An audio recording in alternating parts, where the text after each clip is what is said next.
Christ. Where do I begin with this one? Well, for all of you watching, I hope everybody's doing well. I hope everybody's eating their dinner or some such meal while they listen to this. Here's the deal. I'm off of work today. It's Friday. It's my Saturday. And so I woke up this morning after having a horrifying nightmare of my grandfather dying and me having to lower his weak, shaking body into his bed, which will come into play later, psychologically somehow. I woke up from a sleepless night of fretting about a painting that I'm working on, and decided a couple days ago, I was like, I'm going to the Met. I want to go to the Met. I want to go study some paintings, because I'm working on something pretty big, and I want to go look at the masters. And so today I don't have work. I leave the house. It's beautiful outside. I mean, it's fucking gorgeous outside for once. Jesus Christ. And I get to 86th. I gotta cut across Central Park in order to get to the Met. It's like 11 o'clock or something. I got tickets for the Met at 1. So I'm taking my time, And even if I get to the Met early, it doesn't really matter necessarily. It's kind of chilly outside. So whatever. I'm walking towards the Met, I cleaned out my fucking AirPods today, so I'm listening to music. Everything is great. I'm like, Jesus Christ. What a beautiful city we live in. It's just drop dead gorgeous outside. And the entire time I'm on my way to the Met, I'm thinking about painting. I've never painted anything. I'm thinking about how do I go about making painting a picture. And I'm thinking about all the shit I read. I'm thinking about the masters. I'm thinking about how, their primary inspiration in terms of painting was just looking at light, actual light. Not drawing from photographs like I'm used to. Not painting from photographs, but looking at an actual person and painting them. So I'm thinking about that. I'm thinking about the trees outside. I'm like, Jesus Christ, for a painter, this world is pretty... the inspiration is right there. It's right outside, which is kind of cool. I'm coming on to this kind of thing. I've never really thought about it before, but now that I have a picture I'm painting, I start thinking about it. Getting excited, walking down the street. Like, geez, I can't wait to go to the museum. I can't wait to see these paintings. And then, boom! Suddenly, on I wish I knew the street name, but I'm on the west side, I'm on, Central Park West or whatever the fuck it's called. I have no idea. I'm 1 block from the Met, 1 block from my destination, and I turn and I look, and I'm like, that's my high school art teacher. I see this woman who I recognize, who I've tried to get in touch with, over the course of the past 8 years, because this woman was pretty, Mo, would you get out of the way, man? Was pretty influential in terms of turning me on to art and kind of dictating the course my life has taken so far. Tried to get in touch with her. I haven't spoken to her in 8 years. She's not necessarily techie, So she's there, and I'm like, I know that that's her husband. I know that that's her grandchild. And part of me's like, that can't be right. And I keep walking towards the Met, and I'm like, Jack, you fucking idiot. What if this is this person? This is like a weird once-in-a-lifetime kind of opportunity to, speak with somebody who existed in your old life. And so I walked up to her, I'm like, hey, are you so-and-so? And she's totally freaked out, like, Jesus Christ. If anybody came up to me in New York City and said, are you Jack Gordon? I'd be like, who the fuck are you and what do you want? Which is exactly how she felt, I'm sure. Is this thing still on? No, it is. That's fascinating. Anyway, walk up to him like, are you so-and-so? She's like, yes. And I lower my mask and I'm like, hey, I'm Jack. I was in your high school. And she's like, oh my God, Jack. Oh my God. How?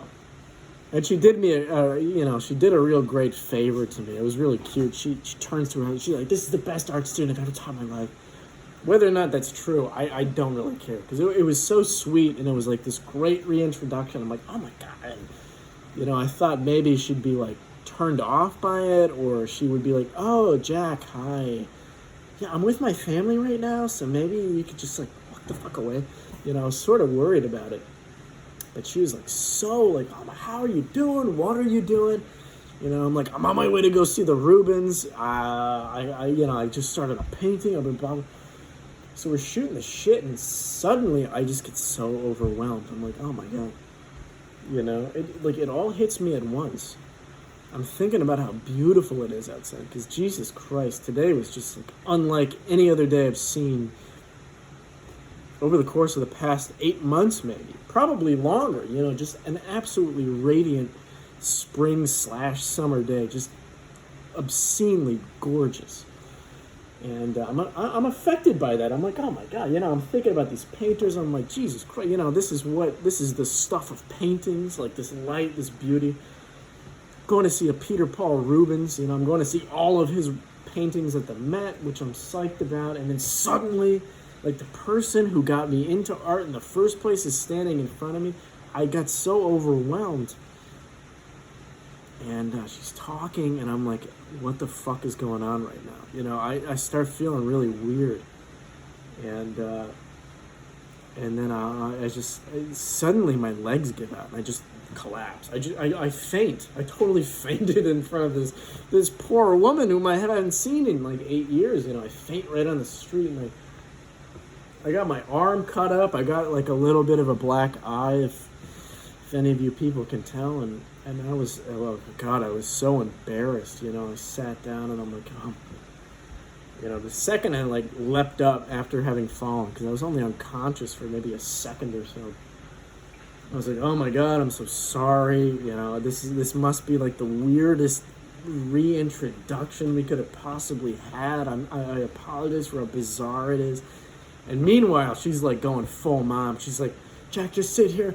Yes, yeah, we need an ambulance. And blah blah blah blah. Yeah, no, he looks really pale. Yeah, she's doing the full thing. Like, she's killing it. She did such a great job of making me feel like normal during it, and taken care of. It was very, very nice, because I was thinking afterwards, I'm like, well, Jesus Christ, if I hadn't have passed out in front of this woman, I probably would have passed out in a gallery. And who knows what that would have turned into. But realistically speaking, I think it was seeing this person. I think that was what sent me over the edge. I don't see people from a long time, from my old life. I never see anybody like that. And so this was sort of like the first encounter I've had with that in a while. And I was already in somewhat of an affected mood. And so it was just fucking weird at the end of the day. And so the hospital guys come, they're like, "Hey, how you doing?" "Okay." And I'm like, "I'm fine. I just passed out. I'm a little bit dehydrated. This person is from fucking Georgia." And, I'm trying to give them sort of, and my art teacher's giving them the same spiel. They're like, "We just bumped into each other. We haven't seen each other in 8 years." So I'm trying to make it obvious that I'm like, no, this is just like a weird, like, shock-related thing. I wasn't expecting to have this level of personal interaction, today. And of course, they're like, "Put him on the fucking stretcher. We're taking him to the hospital." And they do that, and I just remember, like, laying on the stretcher, like, waving to my art professor, whom I haven't seen in 8 years, as I'm getting loaded into the fucking ambulance. And I'm like, Jesus Christ, what a weird fucking day already, But that's not where it ends, I get into the ambulance, and the dude's like, "All right, man, you seem like you're doing pretty well. We're just going to get you to the hospital. You'll get right out." I'm like, "That's awesome." Slams the door shut, and the dude behind me is like, "First and last name, address," he's going through the whole shit, and then he comes and sits down beside me. He's like, "All right, let's go. And so he starts making small talk. And this is when I realized that, like, yeah, even your doctors, even your EMTs, this guy are those fucking people who will just corner you with small talk, who will just corner you with opening up. You know? Because at this point, I'm doing perfectly fine. I'm like, I would love to go to the fucking Met because I booked an appointment. I would love to go see these paintings, but I fucking can't because I'm trapped in this goddamn ambulance that's going to cost me X amount of money. Suddenly, he's talking to me. He's opening up. He's leveling. This is what they fucking do, these people. And if you are watching this video, this guy, I gotta say, greatest ambulance ride I've ever had. Never had one before, but this has to be marked pretty high up there,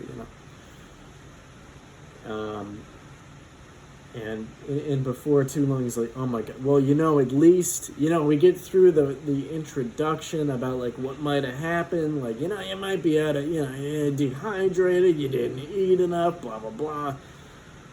And then he's like, but there's a bunch of cute girls at this hospital. Oh my God, you wouldn't believe, man. You wouldn't believe, bro. Bro, that was what he was calling me. You wouldn't believe it. I'm like, oh yeah? He's like, oh my God, dude. Like, this one chick who works there looks like... And then he, like, inserts some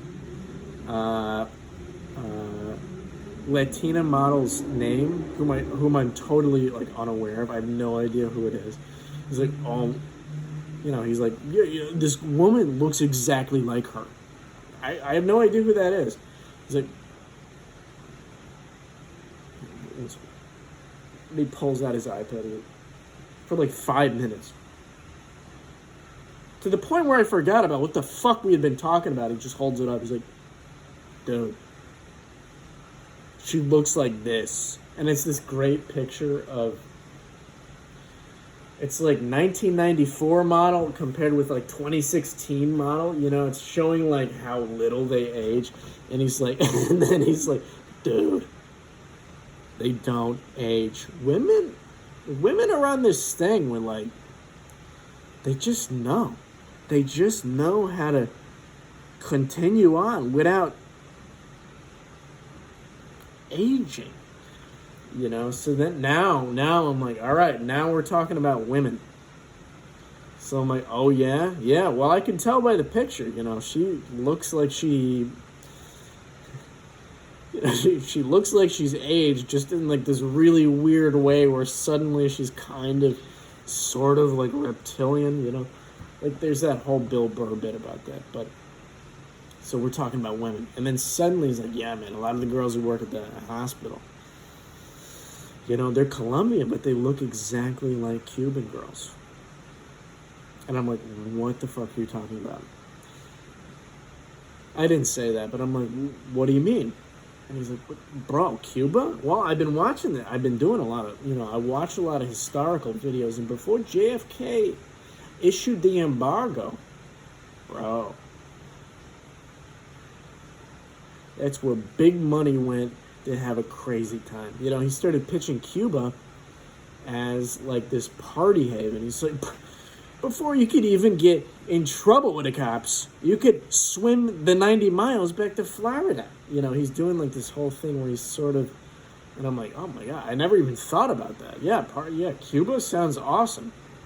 He's talking about it as this party hub, and then he's like, it's kind of like sandals. I'm like, yeah? Sandals, Jamaica. They take a small plot of land in an American territory or whatever. I forget exactly how he phrased it. Small plot of land, and they basically create a civilization where anything can happen.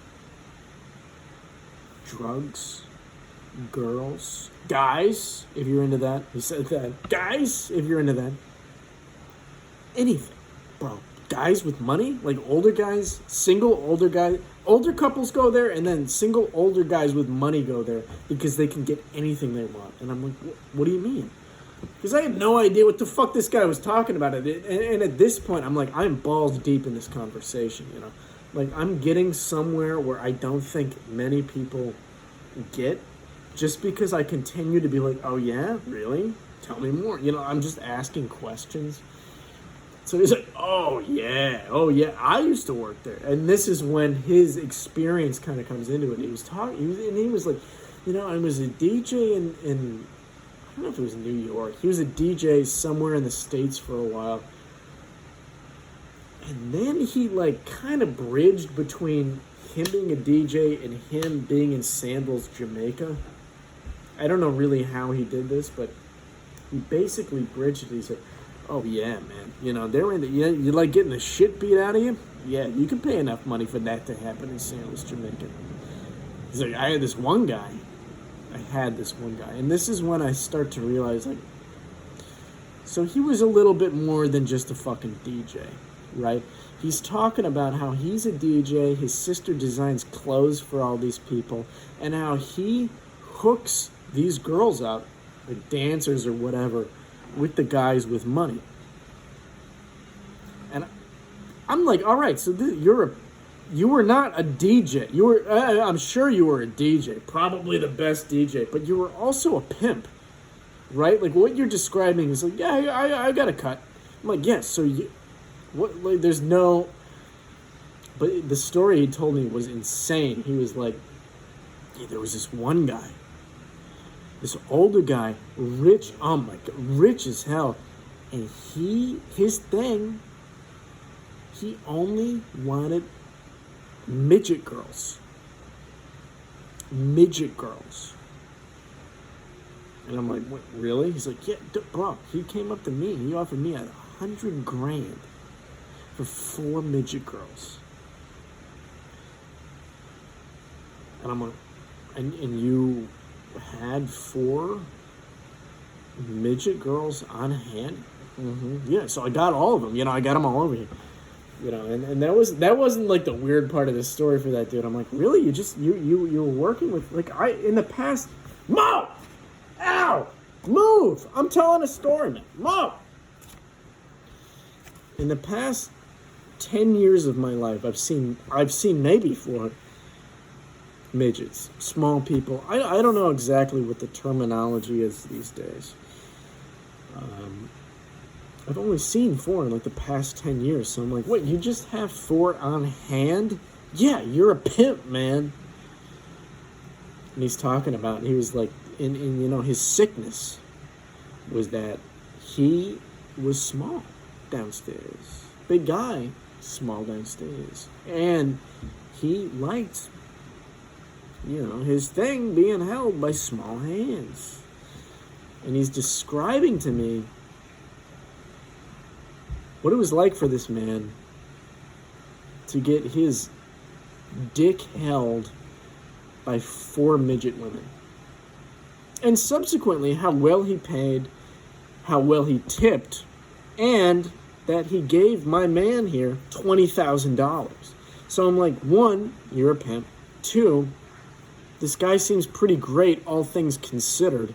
You know, $100,000 to these 4 sex workers, plus whatever that tip was. Holy shit. Good for him. Good for the Sandals Jamaica crowd. But then I'm like, well, then why the fuck are you working as an EMT if you're making $20,000 per deal with a guy who's nice, with girls who are like into this kind of thing? You know, I'm like, what are you doing here? I didn't pose it like that. I said, well, how did you end up being an EMT? And then he told me another ridiculous story. He's like, well, I went to medical school. Wasn't really my thing. I'm an engineer. I fix things. And then he was telling me about how he and his buddies were like building a, was it a Mazda? Jesus, one of my friends had this car. It's like a racing car. Fuck, I have no fucking idea what the hell it's called. But basically, he was like, I was building a racing car, and then one day, the CIA showed up at my door and told me that I was in trouble for building a hydrogen bomb. And then he goes on to explain how the engine that he and his buddies built had like a hydrogen base or something. And you know, I'm in shock. I just fucking fainted. I'm like, dude, what the fuck are you talking about? Midget hookers and a goddamn hydrogen bomb? What is going on right now? You know, but he was great. He was so great. We get to the hospital. He's like, all right, man, take it easy. I must have told him about like the art stuff, or I was reading like a painting book. He must have seen that. He's like, great, you know, good luck with the art stuff. He was incredible. You know, he and the whole team of like these ambulance dudes, it really did remind me of that one Scorsese movie I watched recently out of the blue, where Nicolas Cage is like a late night alcoholic ambulance driver. It was like that level of camaraderie. Like I think Scorsese was onto something with that film in terms of the people who work as an EMT, because I knew a guy at the moving company who had been an EMT, and I kind of know that EMTs are like, I could be one if I wanted to, like, right, like whatever. I don't know. It was great. So I get to the hospital. They do all the fucking shit. They're giving me the blah, blah, blah, the x-rays, the CAT scans, whatever. They're like, all right, well, you're done. You just got to stay here and wait for your results. And so I'm in the hospital. I'm totally fine. Prostitute guy is like long gone. Time passes. Hours pass. I'm laying there in the hallway, and there's a woman behind me who's just going, older lady, for like a long time. And finally she stands up and she just starts shuffling down the hall to the bathroom. And the back of her medical gown is wide open, So I'm looking at lady, old woman back fat just spilling out.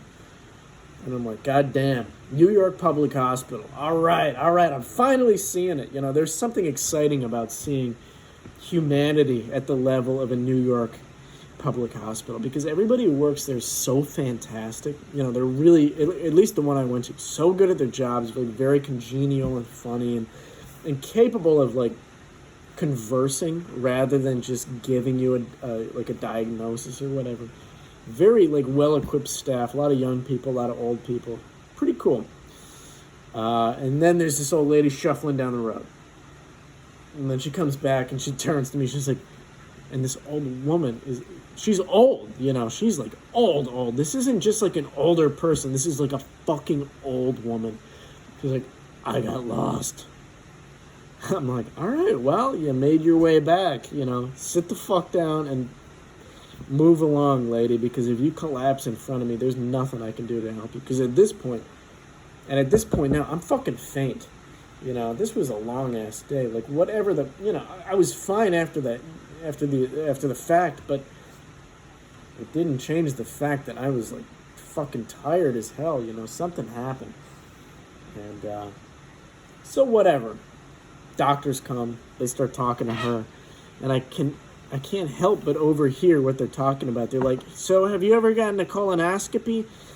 And she's like, I got one back in 2018, and then I got a subsequent one in 2017, and they said everything was, this woman's like, this is an old woman. She mistook 2018 and 2017. That wasn't just something I did on accident. That was an actual fact, She totally fucked up on that. And so then they're like, so how long has it been happening? She's like, oh, you mean how long have I been diarrheaing in the middle of the night? Every night for the past 3 months? Every 10 minutes. And they're like, oh, but today you're constipated? Yes, I'm very constipated today. I'm like, Jesus fucking Christ. I'm like, for fuck's sake. I just want to lay and read my book and go the fuck home, because I've had a weird day already.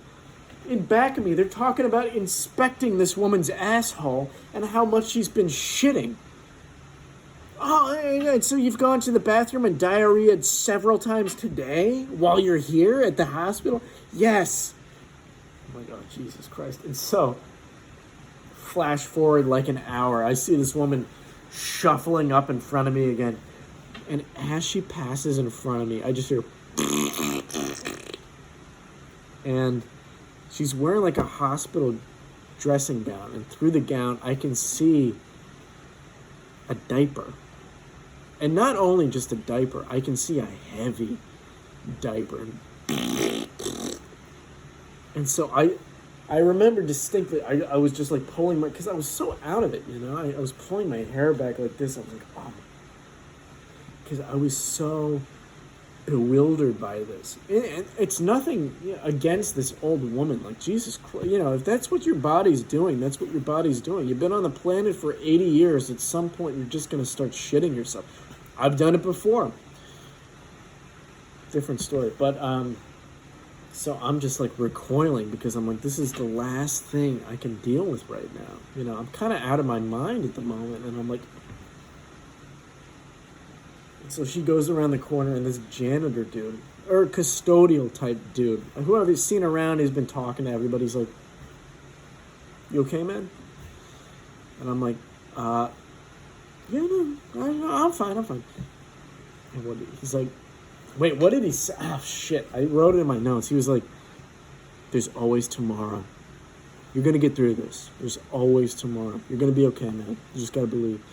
Something like rather inspirational. I'm like, I was like, oh, Jesus Christ. I was really, but it was so, I wish I could deliver this better, but it was so sweet because he assumed that I was going through like that, like something horrible. Like I was here because of something horrible. And I'm like, no, dude, I'm just reacting to having audibly heard an old woman shit her pants. And maybe he knew. Maybe he knew that that's what I was reacting to, was this old woman shitting her pants in front of me.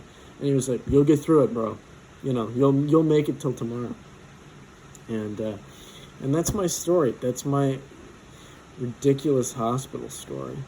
I didn't end up doing shit today because of that. It was crazy. Yeah, weird time. Christ. And there's so much other backstory too. I had so many weird dreams last night, and thinking, I don't know. It was a weird day. Anyway, that's my fucking story. I hope it was enjoyable. Bye bye.